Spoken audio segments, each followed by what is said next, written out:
ప్రజల్లో అశాంతి పోయింది. ఎవరు ఏం చేస్తారో అని అలజడిపోయింది. కూటమి పాలనతో ప్రజలకు స్వేచ్ఛ వచ్చింది. నేడు ప్రతి ఒక్కరు కూడా భద్రతతో భరోసాతో బతికే పరిస్థితి వచ్చింది. ఎన్నికల ఫలితాలతో చీకటి తొలగిపోయింది. భవిష్యత్తు పైన ఆశలు పెరిగాయి, ఆస్పిరేషన్స్ పెరిగాయి. మన కోట్లిచ్చి గెలిపించారు, తిరిగి వారి జీవితాలు బాగు చేస్తామని మన మీద ఆశలు పెట్టుకునే పరిస్థితికి వచ్చారు. అందుకనే మీరు ఒక్కసారి చూస్తే రోడ్లు, మౌలిక సదుపాయాలు, వ్యాపారాలు, పెట్టుబడులు, ఉపాధి, ఉద్యోగాలు, నోటిఫికేషన్ తో అనేక కార్యక్రమాలకు శ్రీకారం చుట్టాం.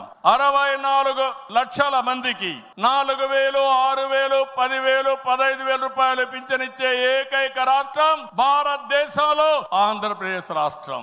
ఏటా 33,000 కోట్ల రూపాయలు నేరుగా పేదల సేవలో మొదటి తారీఖున పేదలకు అందించే ఏకైక పార్టీ తెలుగుదేశం పార్టీ. అన్నా క్యాంటీన్ ద్వారా పేదవాడి ఆకలి తీరుస్తున్నాం. దీపం పథకంతో 1 కోటి మంది లబ్ధిదారులకి 3 సిలిండర్లు సంవత్సరానికి ఇస్తున్నాం.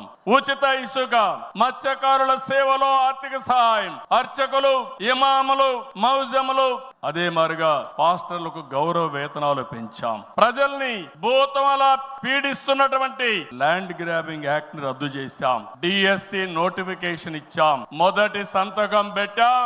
మళ్ళీ స్కూళ్లు తెరిసే లోపల అందరికీ ఉద్యోగాలు ఇచ్చే బాధ్యత మనం తీసుకున్నాం. ఇది నెరవేరుస్తున్నాం అని చెప్పి కూడా నేను మీకు తెలియజేస్తున్నా. ఇదే కాదు, మళ్ళీ పారిశ్రామికవేత్తల్లో నమ్మకాన్ని కల్పించి పెట్టుబడులు తీసుకొస్తున్నాం. 11 నెలల్లో 6 స్టేట్ ఇన్వెస్ట్మెంట్ ప్రమోషన్ బోర్డు మీటింగ్లు పెట్టి 76 ప్రాజెక్టులకి శ్రీకారం చుట్టాం.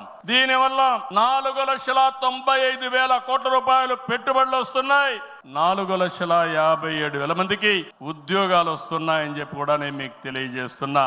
ఇది ఒక పక్కన మీరు చూస్తే నేను ఒకటే మీ అందరికి హామీ ఇస్తున్నాను. మీ అందరిని ఇంటింటికి పంపించి మన ఎన్నికల మేనిఫెస్టో విషయాలు చెప్పాం. సూపర్ 6 కూడా చెప్పాం. ఎవరు ఎన్ని మాట్లాడినా, ఎన్ని ఇబ్బందులున్నా ఇవన్నీ నిలబెట్టుకునే బాధ్యత మనదని మరొక్కసారి మీ అందరికీ విజ్ఞప్తి చేస్తున్నా.